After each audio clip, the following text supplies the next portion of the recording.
మీ business ఏదైనా మీ ఊర్లో promotion చేయాలంటే అది సుమన్ టీవీతోనే సాధ్యం. ఇప్పుడే సంప్రదించండి.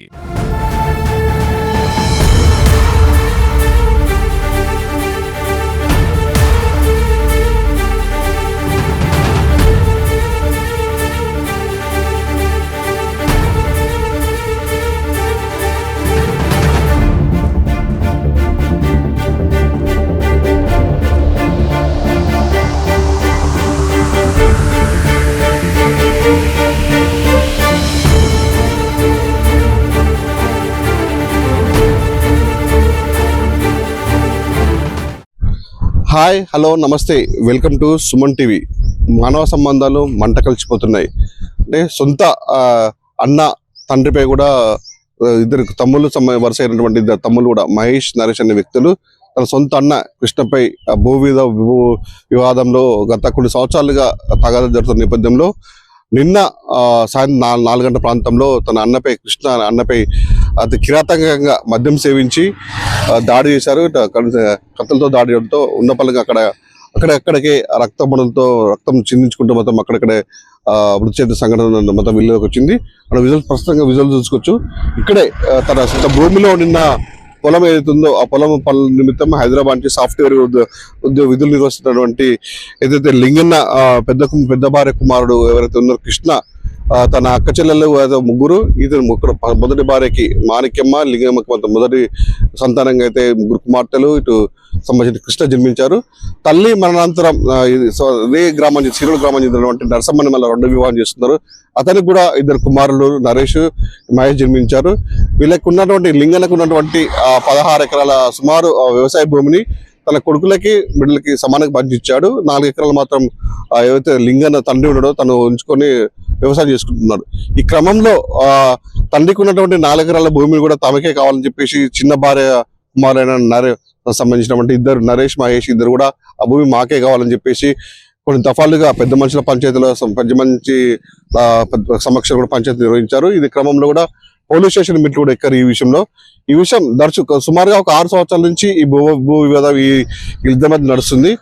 ఆయన కూడా దీనికి ఎలాంటి తీర్పు రాకపోవడంతో కృష్ణ అయితే ఎవరైతే పెద్ద కుమారుడు కృష్ణ ఉన్నాడో తనకు సంబంధించినటువంటి 4 ఎకరాల భూమిని కౌలుకి ఇస్తున్నాడు. కౌలుకి ఇచ్చిన నేపథ్యంలో కూడా ఇటు కౌలు కూడా ఎవరు రాకుండా కూడా ఇద్దరు చిన్న భార్య కుమారులు ఎవరైతే వాళ్ళు అడ్డుకుంటున్నారు. ఈ నేపథ్యంలో హైదరాబాద్ లో సాఫ్ట్వేర్ జాబ్ చేసుకుంటూ స్వగ్రామానికి వచ్చినటువంటి కృష్ణ పెద్ద మనుషుల సమక్షంలో ఈ భూ వివాదం తేల్చుకుందాం, ఇప్పటికీ ఇది సమస్యగానే మారిపోయింది, దీన్ని పరిష్కరించుకుందాం అని చెప్పేసి హైదరాబాద్ ఇక్కడికి వచ్చి తన వ్యవసాయ భూమిలో పరిష్కరించుకుంటూ అక్కడి నుంచి భూమి నుంచి సుమారు ఒక 50 మీటర్ల దూరంలోకి రోడ్డు మీదకి రాగానే ఇక్కడనే విజువల్స్ చూసుకోవచ్చు.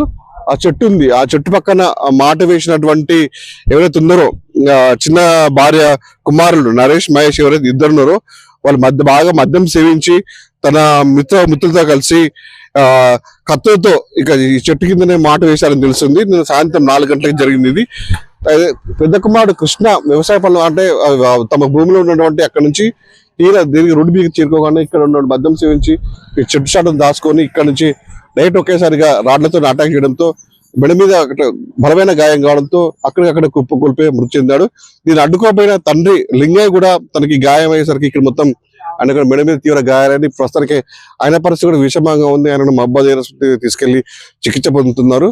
నిన్న కూడా ఇంకా విషాద విషయం ఏంటంటే ఎవరైతే మృతి చెందాడు కృష్ణ తన భార్య కుమారులుగా వాళ్ళ బర్త్డే పుట్టినరోజు శుభాకాంక్షలు ఇవ్వడానికి కేక్ కూడా ఆర్డర్ ఇచ్చాడు. ఆ సందర్భంలో అంటే ఆ శుభ సందర్భంలో తను సంతోషంగా ఉన్న నేపథ్యంలో ఈ విధంగా చోటు చేసుకోవడం వల్ల గ్రామస్తులు చాలా విషాద చేత అలుముకున్నాయి. ఇంత ఘోరానికి వరకట్టి ఎవరైతే చంపారో వాళ్ళ మధ్య ఒకరు లొంగిపోయారు తెలుస్తుంది, ఇంకొకరు పరాలో ఉండడం తెలిసింది. అసలు టోటల్ గా అసలు ఏం జరిగింది అని అసలు వీళ్ళకి భూతగాథలు ఎప్పటి నుంచి వచ్చాయని వాళ్ళ బంధువులు ఉన్నారు, వాళ్ళు అడిగి తెలుసుకునే ప్రయత్నం చేద్దాం. మీరు చెప్పండి అసలు ఏం జరిగింది నిన్న సాయంత్రం పూట? అసలు నిన్న ఉదయం నుంచి వాళ్ళు పని చేసుకుంటుండే ఇక్కడ వాళ్ళ పొలంలో వల్లభ లింగయ్య గారును వల్లభ కృష్ణ అనేది పని చేసుకుంటుండే. ట్రాక్టర్ అంతకు ముందు రోజు రమ్మంటే వచ్చిన ట్రాక్టర్ని ఈ నరేష్ అనే అబ్బాయి వాళ్ళని ట్రాక్టర్ గాని ఎవరిని గాని ఇలా రావద్దని బెదిరించి చెట్టు కింద కూర్చోవడం, ఎవరు వచ్చినా చేయాల పని చేయకుండా బెదిరియడం చేస్తుండు. వల్లభ లింగయ్యకు ఎంతమంది భార్యలు ఉన్నారు? వాళ్ళ కుమార్ సంతానం ఎంతమంది? వల్లభ లింగయ్య గారు అనేది పెద్ద భార్యకి 3 అమ్మాయిలు 1 అబ్బాయి. తన చిన్నప్పుడే చనిపోయింది. అంటే ఈ కృష్ణ చిన్నతనంలో పుట్టగానే ఆమె జరిగిపోయిన నేపథ్యంలో వాళ్ళు ఏం చేశారంటే ఈ మళ్ళీ చిన్నపిల్లలతో ఎట్లా ఉంటారు అని చెప్పి ఆడపిల్లల పెళ్ళైంది, నువ్వు ఒక్కడు ఎలా ఉంటావు అని బంధువులందరూ కలిసి ఇంకొక ఆమెని నర్సమ్మ అనేట ఆమెను చేయడం జరిగింది. ఆమెను చేసినాక 2 బాబులు, వాళ్ళను కూడా ఏమాత్రం తేడా లేకుండా ఆస్తుల సమభానం అందరికి ఇచ్చారు. వాళ్ళకు కూడా పెళ్లిళ్ళు అయినాయి. ఈ పెళ్లి అయిన కానించి నరేష్ అనే ఆయన చెడు ఇటు కోసం ఇలా చేసి ఇక్కడ కొంత భూమి ఇక్కడ 5 గుంటలు ఇంతకు ముందు ఊళ్ళలోకి అమ్ముకొని ఆ పైసలతోటి కమ్మలు వండుకుంటూ కొంతమంది కిరాయి వాళ్ళని, అంతకుముందు 7 సంవత్సరాల నుంచి భూ వివాదం జరుగుతుంది. ఈ ఊళ్ళ పరిష్కారాలు కూడా వీళ్ళకి చెప్పలేము, వీళ్ళు ఇట్లా అనుకుంటారు, అన్నదమ్ములు ఐక్యత లేదు అని వాళ్ళు కూడా 4-5 సార్లు చెప్పడం జరిగింది. ఈ పోలీసులు కూడా మన సీరియల్ పీసీలో కూడా ఇంతకు ముందు చాలా సార్లు కంప్లైంట్ జరిగింది. ఇప్పుడు ఎవరైతే కృష్ణ ఉన్నాడో, కృష్ణ చదువుకొని చిన్నప్పటి నుంచి అక్కడ ఆయన పరిస్థితి కొంచెం మంచిగా చదువుకొని మంచి భవిష్యత్తులో బతుకుతూ ఉండే ఆయనకు కూడా వదిలిపెట్టిండు. నరేష్కి కూడా భూమి తమ్ముడా నువ్వే చేసుకో అని చెప్పడం జరిగింది. చెప్పినా గానీ అది కూడా కౌలు ఇయ్యకుండా కూడా చేసుకోనికి మంచిగా ఉండంటే అమ్మడం జరుగుతుంది. అమ్మున్నప్పుడు ఏం చేసిండంటే తండ్రి భాగాలు పెట్టేసి ఎవరిది వాళ్ళు తీసుకున్నానా, నువ్వు ఇట్లా అమ్ముకుంటా పోతే వాళ్ళకి మిగలదని సమాన వాట పెట్టుకొని ఆయన బతుకు తెరుకో 4 ఎకరాలు ఉంచుకున్నాడు. దాని విషయాల మీరు వస్తారా, నువ్వు ఒక్కడి పోతే నాకు ఇదంతా నాకే అయ్యద్ది అనేసి కృష్ణని ఇది చేసి నిన్న సాయంత్రం ఇక్కడ కత్తులతో దాడి చేసి మహేష్ అనేటైనా నరేష్ అనేటైనా మరి కొంతమంది ఇతను నరేష్ అనే అబ్బాయి ఎప్పుడైతే ఖమ్మంలో ఉంటుండో అక్కడ కొంతమంది రౌడీ వాళ్ళ ముఖాలు 2-3 సార్లు మేము కూడా కొంత మందితో మాట్లాడడం జరిగింది. 2-3 ఆటోలు తీసుకురావడం, ఈ చించెట్టు కింద అడ్డేయడం, తాగడం, వాళ్ళని బెదిరియడం, పెద్ద మనిషిని కొట్టడం కూడా చేసింది. విన్నగా బంధువులు చెప్తుంది కాబట్టి గత 6 సంవత్సరాల నుంచి వీళ్ళకి భూతగత విషయంలో కూడా వాళ్ళ మాలు పెద్ద మనుషుల పంచాయతీలో పెట్టుకున్నా కూడా వీళ్ళ సమస్య తీరకపోవడంతో పాటు కూడా చాలా ఇబ్బంది పడుతుంది. ఎందుకంటే తను కృష్ణ ఉద్యోగరీత్యా హైదరాబాద్ లో సాఫ్ట్వేర్ చేస్తున్నాడు. మిగతా చిన్న ఏదైతే ఉన్నారో నరేష్ మహేష్ ఉన్నారో ఖమ్మంలో ఉంటున్నారు.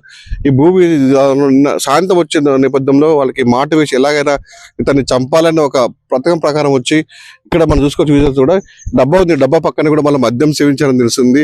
అలాగే పథకం ప్రకారం అనుకున్నట్టుగానే రాడ్లు కత్తులతో రెడీగా ఉండి అక్కడ నుంచి ఏదో పొలం ముగించుకొని ఆ రోడ్డు మీదకి చేరుకోగానే సుమారు అంటే ఒక 20 మీటర్ల దూరంలో ఉన్నటువంటి చెట్టు చాటున నక్కినటువంటి ఆ దుండగులు ఒకేసారి దానిపై దాడి చేయడంతో వెంటనే అక్కడక్కడ కుప్పకూలిపోయాడు. అడ్డుకోపోయిన తండ్రి కూడా తీవ్ర గాయాలై ఇప్పుడు ప్రాణాపాయ స్థితిలో మొబైల్ ఏరాస్ చికిత్స పొందుతున్నాడు. నిన్న వాళ్ళ అబ్బాయి పుట్టినరోజు ఉండడం వల్ల ఇక్కడ కుటుంబ సభ్యులతోటి వాళ్ళ నాన్నతోటి సెలబ్రేషన్ చేసుకోవడానికి వచ్చాడు. ఇదే అదునుగా చూసి ఇక్కడనే భూమిపై గొడవ వల్ల ఇక్కడే చంపడం జరిగింది. ఇప్పటి వరకు ఊళ్ళో ఉన్న గ్రామస్తులు కానీ పెద్ద మనుషులు కానీ ఎలాంటి న్యాయం చేయలేకపోయారు. ఇప్పటికైనా అతనికి కనీస న్యాయం చేసి ఆ పిల్లలకు రక్షణ కల్పించాలని. సుమారు ఎన్ని సంవత్సరాల నుంచి భూతగాలు నడుస్తున్నాయి వీళ్ళ మధ్య? అసలు 5 to 7 years మధ్య నుంచి వస్తున్నాయి. అయినా కూడా ఊరు వాళ్ళు ఎవరు పట్టించుకోలేదు, పోలీసులు కూడా సరిగా పట్టించుకోలేదు. అంటే పోలీసు సమక్షంలో కేసు నమోదు చేసిన సందర్భంలో అప్పుడు మామూలుగా చేసిండు, చాలా సార్లు స్టేషన్ లో చుట్టూ తిరిగిండు. అప్పుడు అంతకుముందు వేరే ఎస్ఐలు ఉండేది, వాళ్ళు కూడా సరిగా పట్టించుకోలేదు. అంటే ఇప్పుడు ఈ హత్య అనేది గతంలో ఎప్పుడైనా అటెంప్ట్ చేశారా వీళ్ళు ఏమన్నా? బెదిరించడం జరిగింది, చాలా సార్లు బెదిరించడం జరిగింది. ఫోన్ రికార్డులు పెట్టడం జరిగింది. అవన్నీ సాక్ష్యాలు కూడా అతని సెల్లో ఉన్నాయి. ఇప్పుడు వాళ్ళు ఏం చేయమంటారు? ఒకళ్ళు పరారాయిల్లో ఒకళ్ళు పోలీసులు లొంగిపోయారని తెలుస్తుంది. వాళ్ళని కంపల్సరీ చట్టపరంగా అయితే కంపల్సరీ కఠినంగా శిక్షించాలి. వాళ్ళను కుటుంబానికి మాత్రం కంపల్సరీ న్యాయం చేయాలి. దీంట్లో ఇంకో విషయం ఏంటంటే పోలీసులు కూడా ఈ విషయంపై కూడా వాళ్ళు మార్లు స్టేషన్ మెట్లు ఎక్కినా కూడా కనీసం పోలీసులు కూడా ఈ సమస్యకి ఎలాంటి పరిష్కారం చూపడంతో కూడా ఈ హత్యకి దారి తీసి అని చెప్పేసి వాళ్ళ గ్రామస్తులు మొత్తం ఒకరొకరు చెవులు కొడుతున్న పరిస్థితి. మనతో మాట్లాడిన ఇంకా కొంతమంది వాళ్ళు అడిగేసుకో ఏం జరిగిందబ్బా నిన్న ఇక్కడ? తగాదాలు ఉన్నాయట మన సీరోల్లో వాళ్ళ అన్నదమ్ములే ముగ్గురు. 5-6 సంవత్సరాలు వాళ్ళ తగాదాలు నడుస్తున్నాయట. మరి ఎంఆర్ఓ ఆఫీస్ చుట్టూ తిరుగుతున్నారట, పోలీస్ స్టేషన్ చుట్టూ తిరుగుతున్నారట. మరి ఏం జరిగిందో నిన్న మాత్రం 1:30 అంతేనా 4 మధ్య టైంలో మరి ఇక్కడ రోడ్డు మీద వాళ్ళు గొడవ పెడుతున్నారు. ఎవరులే, ఇటు చూసేటోళ్ళు ఎవరెవరు పోతూ ఉంటారు కానీ ఎవరు చూడలే, వాళ్ళకి ఆపలే. వాళ్ళిద్దరు అన్నదమ్ములు కొట్టుకుంటే మన కత్తులతో ఇక్కడ కొట్టేసరికి రక్తం చిమ్మి కింద పడ్డాడట. ఇట్లా గొంతు కోసినట్ట. అంటే మధ్యలో తండ్రి కూడా అడ్డుకోపోతే తండ్రి కూడా తీవ్ర గాయాలని కూడా తెలుస్తుంది. వాళ్ళ తండ్రి గారట ఆపిండట, ఆపితే ఆయన కూడా కొట్టిండట. నిన్ను కూడా చంపేస్తాం మొత్తం చేసేదే నువ్వు సరిగ్గా మాట్లాడట్లే, ఆయనకి వెళ్ళి నువ్వు మాట్లాడుతున్నావు, నిన్ను కూడా లేపేస్తే ఈ పంచాయతీ అనేది ఒక ముగింపు వస్తుందని ఆలోచనతో ఉన్నారు వాళ్ళు. చూడండి, ఇక్కడ బంధువులు, ఇక్కడ స్థానికులు చెప్తున్న వివరాల ప్రకారం మొత్తం సొంత కుటుంబీకులే, అంటే సంబంధించినటువంటి అమ్మ తమ్ముడు వరుస అవుతున్న తమ్ముడు వాళ్ళు కూడా సంబంధించినటువంటి భూ తగాదాల విషయంలో, ఆస్తి పంపకాల విషయంలో అన్ని సమానంగా మంచిగా కూడా ఇంకా కావాలనే ఒక అత్యాశతో ఈ దుర్మార్గానికి ఒడిగట్టాలని తెలుస్తుంది.